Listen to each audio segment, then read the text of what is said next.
السلام علیکم ناظرین ہماری آج کی ویڈیو کا ٹاپک ہے وقت اور دولت۔ ایک بادشاہ نے اعلان کیا کہ جو شخص جھوٹ بولتے ہوئے پکڑا گیا اس کو 5 دینار جرمانہ ہوگا۔ لوگ ایک دوسرے کے سامنے بھی ڈرنے لگے کہ اگر جھوٹ بولتے ہوئے پکڑے گئے تو جرمانہ نہ ہو جائے۔ ادھر بادشاہ اور وزیر بھیس بدل کر شہر میں گھومنے لگے۔ جب تھک گئے تو آرام کرنے کی غرض سے ایک تاجر کے پاس ٹھہرے۔ اس نے دونوں کو چائے پلائی۔ بادشاہ نے تاجر سے پوچھا تمہاری عمر کتنی ہے؟ تاجر نے کہا 20 سال۔ تمہارے پاس دولت کتنی ہے؟ تاجر نے کہا 70,000 دینار۔ بادشاہ نے پوچھا تمہارے بچے کتنے ہیں؟ تاجر نے جواب دیا 1۔ واپس آ کر انہوں نے سرکاری دفتر میں تاجر کے قوائف اور جائیداد کی پڑتال کی تو اس کے بیان سے مختلف تھی۔ بادشاہ نے تاجر کو دربار میں طلب کیا اور وہی 3 سوالات دہرائے۔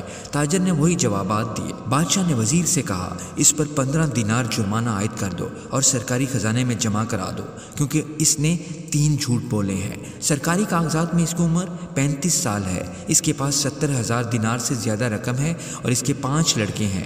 تاجر نے کہا زندگی کے 20 سال ہی نیکی اور ایمانداری سے گزرے ہیں، اسی کو میں اپنی عمر سمجھتا ہوں، اور زندگی میں 70,000 دینار میں نے ایک مسجد کی تعمیر میں خرچ کیے ہیں، اس کو میں اپنی دولت سمجھتا ہوں، اور 4 بچے نالائق اور بد اخلاق ہیں، ایک بچہ اچھا ہے، اسی کو میں اپنا بچہ سمجھتا ہوں۔